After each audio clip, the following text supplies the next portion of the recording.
Bonjour Jean-Claude. Bonjour. Merci d'avoir accepté mon interview. Je suis ravi de pouvoir échanger avec toi sur ta carrière dans le doublage. Avant de commencer, est-ce que tu peux nous expliquer ce qui t'a donné envie de devenir comédien? Alors j'ai commencé en fait très jeune par le biais du cabaret. D'accord. J'avais un tour d'imitation, j'avais un tour d'histoire. C'était la grande époque, je te parle de ça. On fait ça en général quand on ne doit pas donner la date. Donc ça remonte quand même assez loin. Où effectivement, je présentais un numéro avec beaucoup d'histoires et dans lesquelles il y avait beaucoup d'imitations qui venaient se glisser à l'intérieur. J'ai fait ça pendant quelques années. J'ai commencé, je devais avoir 17, 18 ans. Ok. Et ensuite, j'ai été pris, j'ai été un peu aspiré par Madame Pub, parce que c'était une époque où il y avait énormément de pubs. Mais quand je dis de pub, il y avait de la pub intelligente, entre guillemets, parce qu'on a fait beaucoup de pubs radio au début. Ouais. Et ce qui était génial, c'est que quand je faisais toutes ces pubs radio, ça m'a permis de faire des séances de pub. J'ai travaillé avec, comme ça remonte loin, Joly, en excuse, je disais, donc avec Galabru, Sapritch, travaillé beaucoup avec Bernadette Lafont aussi, Brigitte Fossé, Philippe Corsan, Valérie Lemercier, François Cluzet, et beaucoup d'autres. Ouais. Parce qu'à cette époque-là, quand on faisait de la pub radio, c'était vraiment une écriture ciselée, c'était des petits sketchs de 30 secondes, mais qui racontaient vraiment une histoire. Il n'y avait pas encore de mention légale qui était plus longue que le message maintenant. Et donc c'était passionnant, vraiment passionnant à faire ça. Et j'ai fait ça pendant une dizaine d'années. Et une fois, on est venu me chercher quelqu'un qui avait entendu ce que je faisais. Il m'a dit, il faudra peut-être... Et avec nous, on va essayer de voir si on peut faire un peu de doublage, machin. Et je me suis retrouvé, à l'époque, ça remonte quand même à plus de 40 ans maintenant, à la barre, pour mon premier doublage, avec Roger Carrel, avec Philippe Dumas et Gérard Hernandez. Voilà. Donc c'est quand même... Ouais, pour un premier doublage, pour une première fois, c'est ça.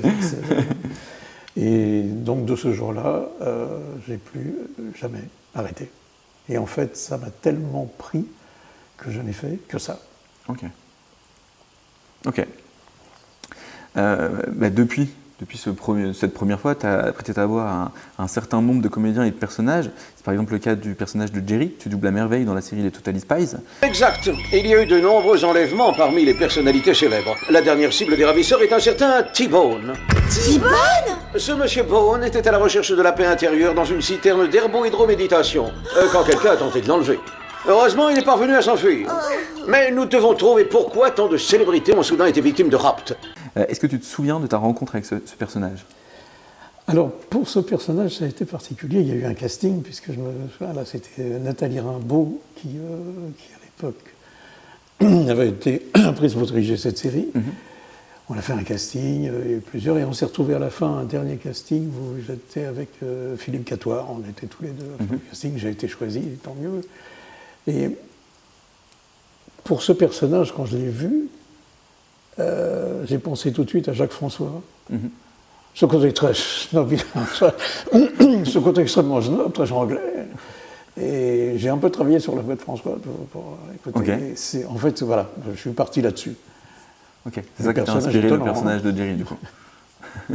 En limousine. Mais bien sûr, pourquoi n'y ai-je pas pensé? Bon, je vous arrange cela tout de suite. C'est trop gentil! Oui. Maintenant, parlons travail. Votre limousine vous attend à l'extérieur. Oh, génial! Comment? C'est incroyable ce qu'elles peuvent être naïves parfois. Et on s'amuse, j'imagine, sur un personnage comme celui de Jerry. Ah ben, on est obligé de s'amuser. Des personnages hauts en couleur comme ça, c'est un peu... Tu sais, tous ces grands personnages de dessins animés qui marquent vraiment, c'est ça aussi l'intérêt dans les dessins animés, c'est que tu t'éclates complètement. Tu peux aller partir dans des coins où jamais tu aurais imaginé aller. Et si tu ferais ça dans la vraie vie, on te vire. Non, c'est magique. Moi, j'adore les dessins animés, j'adore ça. Ouais. Et du coup, est-ce que le doublage des Totally Spies se fait avec Claire, Philly et Céline, ou est-ce que c'est enregistré très curieusement, on l'a fait une fois, c'est dans la dernière. Dans la dernière, ouais, justement. On a réussi à faire une fois l'enregistrement tous ensemble. Ok. Parce que sinon, c'est fait séparément. J'ai toujours fait tout seul. Ouais. Dommage. Bah oui. Justement, j'allais dire que tu avais eu la chance de le retrouver en 2024, du coup, sur de nouveaux épisodes. Quand on t'a appelé pour te dire ça, qu'est-ce que tu t'es dit, Jean-Claude? Je me suis dit, ça y est, j'ai pris un coup, c'est la retraite, il me vire. Bon, non. Mais bon, il n'y a pas d'explication. On ne sait pas. Voilà. C'est vrai que c'était un personnage un peu mythique et un peu phare dans la série, là, qui a disparu du jour au lendemain, remplacé par sa fille. Écoute, c'est bien aussi, mais bon, je ne sais pas, peut-être des petits coups de jeunisme, c'est possible. Ne vous inquiétez pas, je vais lever le pied, mais je serai là. Vous me croiserez régulièrement dans le Whoop Monde en ma qualité de conseiller. Je vais laisser ma fille Zerlina tout vous expliquer. Votre fille? Quoi? Comment? Je ne serais pas un très bon espion si vous saviez tout de moi, n'est-ce pas? Tu doubles régulièrement l'acteur Jim Broadbent, notamment dans Harry Potter, dans le rôle d'Horace, ou encore dans Paddington, dans le rôle de Monsieur Gruber. Comment tu te sens en doublage avec ce comédien? Ah, lui, parfaitement bien, parce que d'abord, je crois qu'on a un mois de différence, Ok. tous les deux, oui. Et puis, il y a ces rôles, t'as l'impression quand tu arrives sur le plateau, tu as l'impression d'enfiler tes charentaises, t'es tranquille, et tu roules. Tu finis par tellement le connaître, j'ai doublé 14 films avec lui, tu connais tellement le personnage, c'est tellement bien, d'ailleurs tu t'installes, c'est un vrai régal. Alors j'en reviens sur Horace, dont tu me parlais dans Harry Potter. J'ai fait une toute petite chose, parce que malheureusement c'était pour reprendre ce qu'avait fait Roger, qui a déjà ne pouvait plus travailler. J'ai fait ça sur une toute petite partie importante, mais c'est vraiment un tout petit truc que j'avais fait dessus.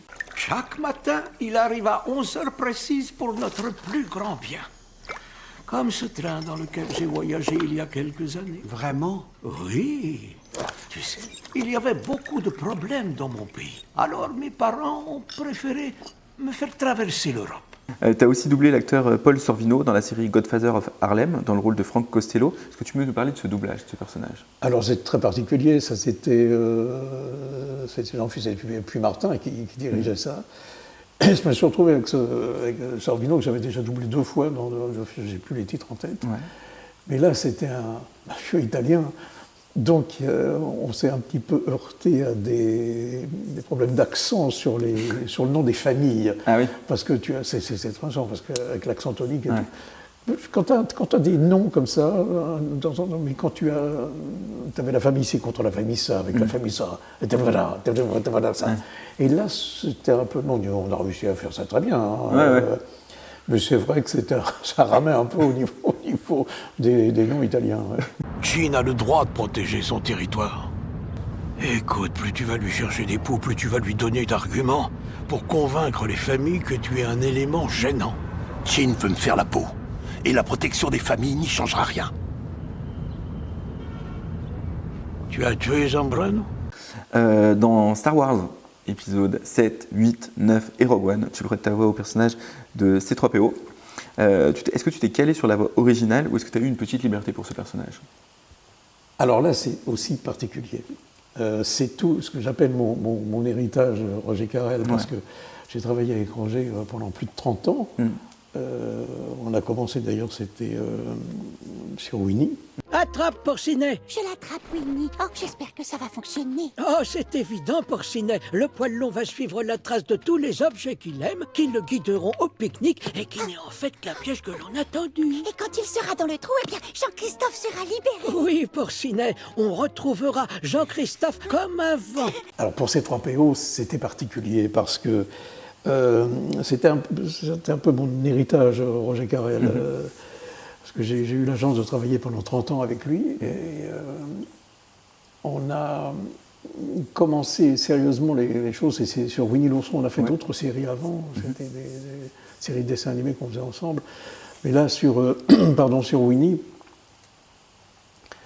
j'ai repris le rôle chanté que faisait Roger avec lui en 2000. Parce qu'il m'avait dit oh, écoute, mon petit poulet, j'en ai assez de chanter, tu vas le faire. On raccorde parfaitement, tu vas le faire, ça va très bien. Bon, okay.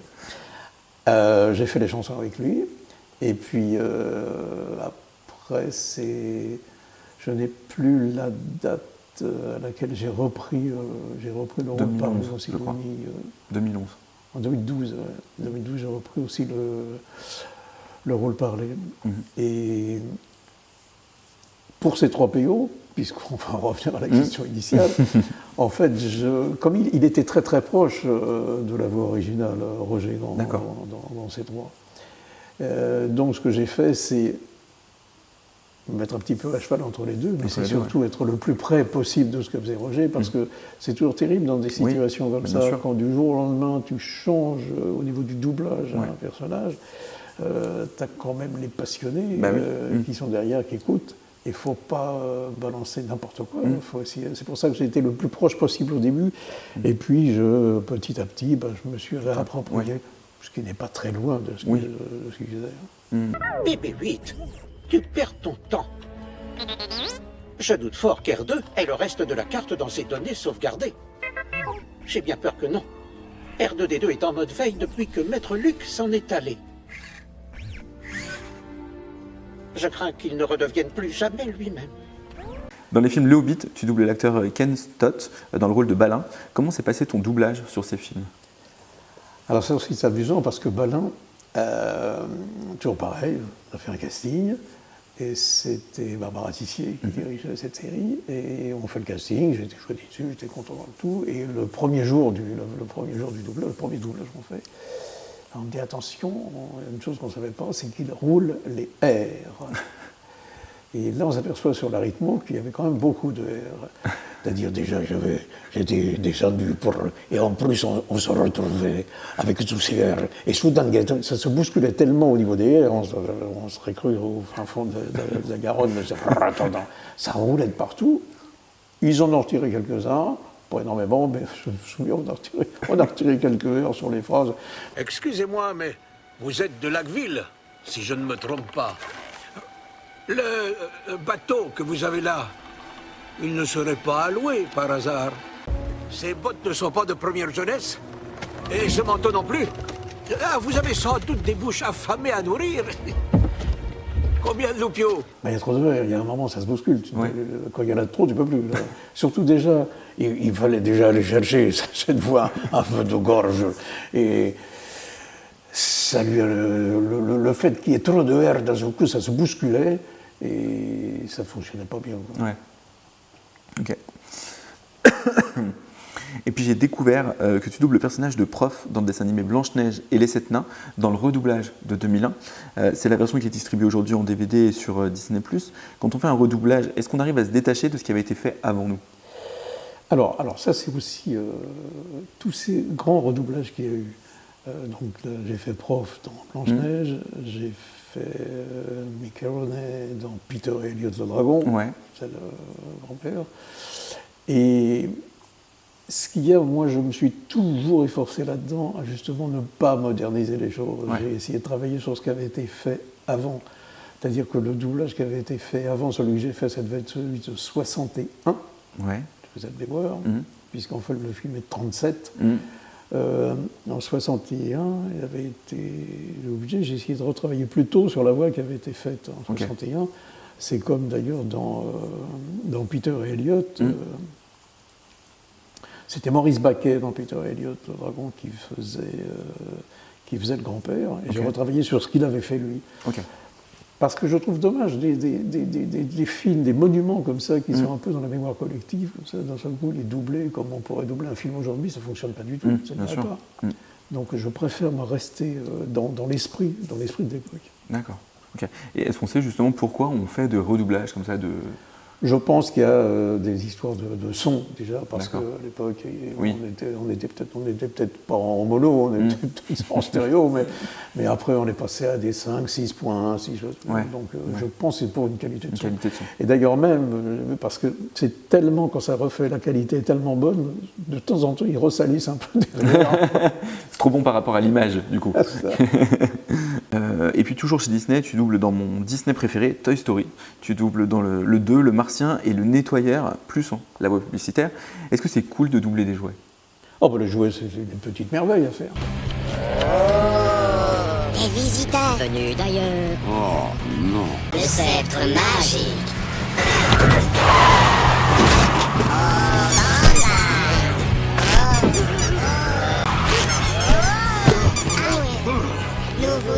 une reconnaissance éternelle.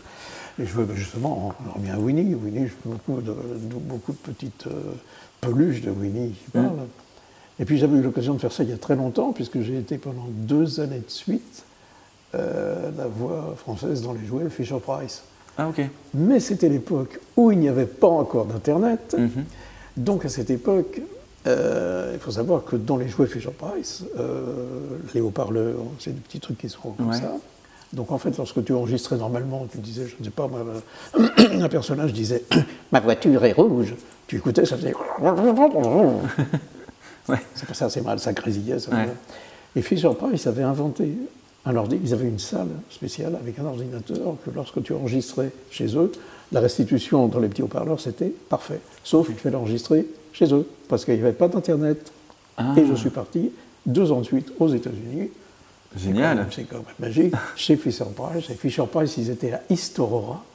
East Aurora, c'est une petite ville qui est à 25 minutes des chutes du Niagara. Et c'est une ville qui est Fisher-Priceisée totalement. C'est-à-dire que tous les gens qui habitent East Aurora travaillent pour Fisher-Price. Un peu comme Fiat Turin. Voilà. Et c'était un moment magique, là, parce que c'est quand même 2 ans de suite, tu pars faire des voix de fou furieux dans des jouets. J'adore pour ça, faire des voix dans des jouets, oui. C'est très bien. Ok, tu vois, la question c'était vraiment sur Toy Story, je ne savais pas que tu avais fait aussi la voix des jouets, c'est génial. Ah oui, non, mais c'était...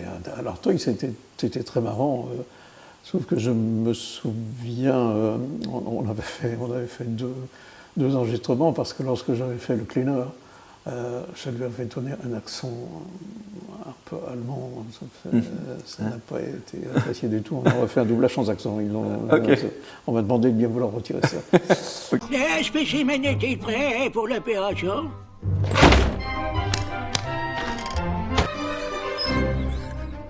Est-ce que vous ne pourriez pas accélérer un petit peu? Je suis artiste, pas taxi. Et voilà mon joli. Une œuvre délicate. Il y a tant d'autres acteurs ou de personnages que tu as doublés et dont on n'a pas parlé. On pourrait faire 2 heures d'interview, qu'on n'aurait pas le temps de tous en parler. Est-ce qu'il y en a dont on n'a pas parlé, qui t'ont particulièrement marqué ou que tu as particulièrement aimé doubler? Oh, bah évidemment, il y a le professeur faux, le Ludwig von Dreck, qu'on trouve dans toute la saga Mickey. J'adore ce personnage. Bonjour à tous et bienvenue dans la si bien maison de Ludwig von Dreck. Ça, c'est la maison. Oui, je sais, je suis complètement dingue. Je vous présente aujourd'hui ma toute dernière invention, ma super tondeuse à gazon à laser télécommandée. Et également, qui me touche beaucoup, parce que c'est très actuel, c'est Flash dans Zootopia.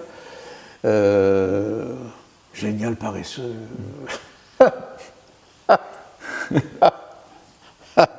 Ça, c'est uniquement pour ceux qui savent.